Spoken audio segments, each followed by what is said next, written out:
तुरंत This आवेदन time किया जा clearly glaring सकेगा। at me. यहीं से राशन कार्ड की She was अहमियत holding और something भी in बढ़ her जाती hand है, that I couldn't क्योंकि quite सरकार make ने out. संकेत दे दिए हैं It looked कि like a भविष्य knife, में but ration I card wasn't sure. सिर्फ अनाज The तक way she सीमित was नहीं holding रहेगा, it, though, बल्कि the यह way she लगभग was सभी slightly सरकारी crouched, योजनाओं का like she was मुख्य preparing पहचान to पत्र spring, बनने वाला है। honestly बीमा made it योजनाएं, seem like she was about to pension, attack महिला me. सहायता, I छात्रवृत्ति prepared myself to और have to किसान scream परिवारों or से जुड़ी run or योजनाओं even को fight, धीरे but धीरे instead of ration card moving से जोड़ा toward me, जाएगा। इसी woman कड़ी में quickly turned and walked प्रधानमंत्री around the side of Ujjwala the योजना building को toward the लेकर भी back. बड़ा फैसला लिया गया है। I ran to जिन our car महिलाओं and को got अब in तक as fast मुफ्त as I gas could. Connection नहीं मिला है, My husband उन्हें looked राशन कार्ड के confused and Aadhaar asked what पर had taken me gas so cylinder, long. चूल्हा I told him और I'd regulator explain once we बिना were देरी back के on the उपलब्ध road. कराया जाएगा। He didn't सरकार का question me, he उद्देश्य just साफ pulled है away. कि गरीबी रेखा में आने As वाले we were परिवारों leaving, तक I लाभ looked सीधे back and और saw the बिना woman किसी रुकावट standing के at the edge पहुंचे। of the building, अब बात करते हैं watching our उस car. घोषणा की जिसने I don't know करोड़ों why, महिलाओं but और seeing her बेरोजगार made me बहनों so के बीच unsettled and नई uncomfortable. उम्मीद जगा दी है। I ration told my card husband update होने के बाद everything. मुख्यमंत्री He kinda महिला got mad at रोजगार me for योजना not के bringing my तहत phone पहले with me चरण to में call them for महिलाओं के help, बैंक खातों which में was fair. 10,000 रुपए की That was आर्थिक that. सहायता भेजी The two of जाएगी। us agreed यह to राशि try and महिलाओं forget को about the छोटा whole thing, रोजगार, go back to सिलाई का enjoying काम, ourselves. दुकान,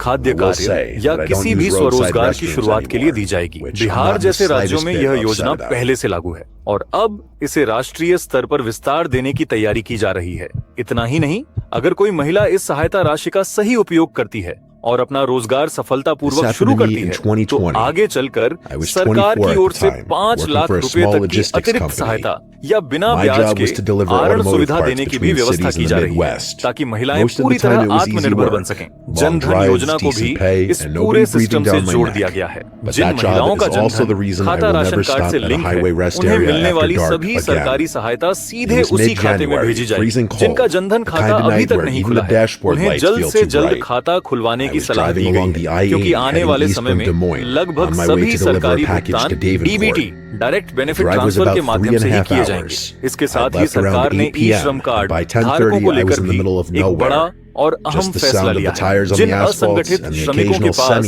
ई श्रम कार्ड मौजूद है और जिनका नाम राशन कार्ड में दर्ज है, उन्हें रोजगार भत्ता, दुर्घटना बीमा, श्रमिक कल्याण योजनाओं और आवास सुविधाओं में प्राथमिकता दी जाएगी। कई राज्यों में जहां मजदूरों को मासिक आर्थिक सहायता दी जा रही है, वहां इस राशि को आगे बढ़ाने की भी तैयारी है। सरकार अब जनधन खाता, ई श्रम कार्ड और राशन कार्ड, इन तीनों को जोड़कर एक ऐसा सिस्टम बना रही है जिसमें गरीब परिवार को मिलने वाला हर लाभ बिना किसी बिचौलिए के सीधे उसके खाते में पहुंचे। आने वाले समय में राशन कार्ड को यूनिवर्सल बेनिफिट पहचान पत्र के रूप में इस्तेमाल करने की योजना पर काम चल रहा है। इसी वजह से जिन परिवारों ने अभी तक ई-केवाईसी पूरी नहीं कराई है, जनधन खाता नहीं खुलवाया है या ई श्रम कार्ड नहीं बनवाया है, उनके लिए यह सबसे सही समय है। जो परिवार आज अपने दस्तावेज अपडेट करवा लेते हैं, वही आने वाले वर्षों में मिलने वाले बड़े सरकारी लाभों की पहली सूची में शामिल होंगे। इसी बदलाव की कड़ी में सरकार ने एक और बड़ा निर्णय लिया है जो सीधे विधवा महिलाओं, दिव्यांग नागरिकों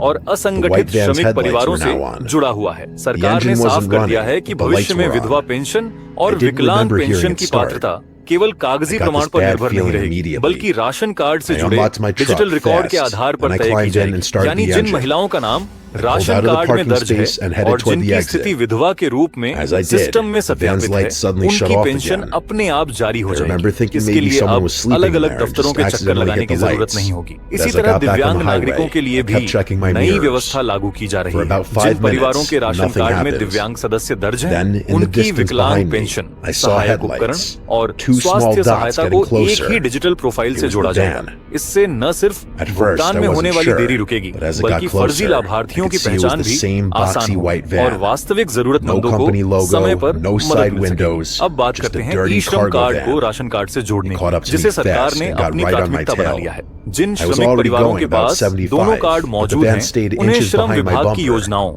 बीमा सुरक्षा, रोजगार सहायता और आपदा राहत में सबसे पहले शामिल किया जाएगा। सरकार का मकसद साफ है, असंगठित क्षेत्र में काम करने वाले मजदूरों की पहचान एक मजबूत और भरोसेमंद सिस्टम से जुड़ी हो, ताकि उन्हें बार बार प्रमाण देने की मजबूरी न झेलनी पड़े। इसके साथ ही वोटर आईडी कार्ड को राशन कार्ड से लिंक करने की प्रक्रिया भी तेज कर दी गई है। इसका उद्देश्य एक ही परिवार के नाम पर अलग अलग जगह फर्जी पहचान बनाकर लाभ लेने की प्रवृत्ति को पूरी तरह खत्म करना है। जब राशन कार्ड, वोटर आईडी और परिवार विवरण एक ही डाटा सिस्टम में जुड़ जाएंगे तो किसी भी तरह की गड़बड़ी अपने आप पकड़ में आ जाएगी। आधार कार्ड को लेकर भी सरकार ने सख्त रुख अपनाया है। जिन परिवारों का राशन कार्ड आधार से लिंक नहीं होगा, उन्हें भविष्य में पेंशन, सामाजिक सुरक्षा और नकद सहायता से वंचित किया जा सकता है। इसलिए सरकार ने स्पष्ट कर दिया है कि राशन कार्ड आधारित सभी लाभों के लिए आधार सत्यापन अनिवार्य होगा, ताकि हर सहायता सही व्यक्ति तक ही पहुंचे। पैन कार्ड से जुड़ा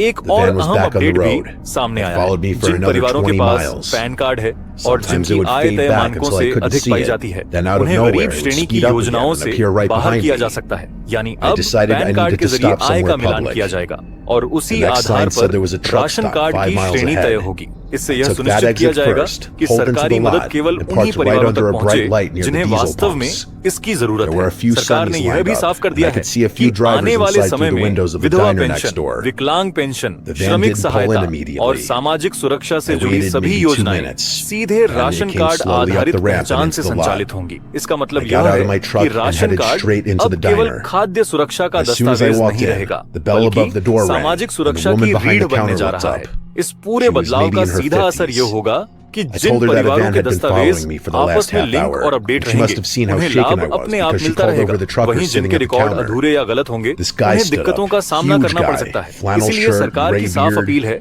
कि He walked समय outside रहते with me, राशन कार्ड को and the Aadhaar, second we stepped voter out, ID, we saw the van e-Shram idling at और the far pan end card of the से lot, जोड़ लिया just जाए। sitting there, अब इस पूरी facing व्यवस्था my का truck. सबसे अहम और The निर्णायक trucker पहलू muttered सामने something आता like, है। सरकार "Yeah, ने that ain't साफ good." संकेत दे दिए They told me to हैं go कि back आने वाले inside. समय में जनधन He योजना, walked straight किसान toward the सम्मान van. निधि, I किसानों की didn't hear कर्ज what he राहत, said, but महिलाओं a की few seconds स्वरोजगार later, योजनाएं the van और suddenly मुफ्त reversed, सुविधाओं का swung आधार around, भी and ration peeled card out he of the बनेगा। lot, heading यानी back toward जिन the परिवारों highway. का ration card The update trucker और came सत्यापित back, रहेगा, shaking his वही head. इन सभी He लाभों said there की were 2 पहली guys in कतार there, में खड़े both wearing होंगे। सबसे पहले hoodies, बात, both just जनधन योजना staring की straight करें ahead, तो not सरकार ने saying a स्पष्ट कर word. दिया है कि जिन I परिवारों stayed in that diner एक का for ration almost an hour card Jan Dhan until I was खाते sure से they were लिंक है, gone. उन्हीं खातों में I भविष्य finished की the rest of सभी my सरकारी drive सहायता with my भेजी eyes जाए, glued चाहे to the वह rearview सामाजिक mirror. सुरक्षा की राशि हो, When I महिला got सहायता back to हो या Davenport, किसी I आपात parked योजना under का the hotel लाभ, lights सब and कुछ checked my सीधे truck. जनधन खाते में आएगा। Everything जिन was परिवारों fine, ने अभी तक but यह there were लिंकिंग 2 पूरी नहीं की smudges on है, the tailgate, उन्हें 1 like January someone had tried to open 2024 से it with पहले dirty यह काम hands. करना जरूरी होगा, I वरना quit that भुगतान job में a few रुकावट आ months सकती है। later. किसानों के लिए भी Now, बड़ा every time I संदेश drive सामने long आया है। distance, प्रधानमंत्री I fill किसान up before सम्मान dark, निधि योजना bring को snacks, अब and I ration don't card stop unless आधारित it's somewhere पहचान से crowded जोड़ने and की open तैयारी चल 24 रही है। hours. जिन किसान Because I परिवारों know का for a ration fact, card if update I है had rolled down और that जिनकी window खेती or से जुड़ी pulled over when they जानकारी told me सत्यापित to, है, I उन्हें wouldn't be आने here वाली telling this किस्तों story. और भविष्य की सहायता में प्राथमिकता दी जाएगी। सरकार का मकसद साफ है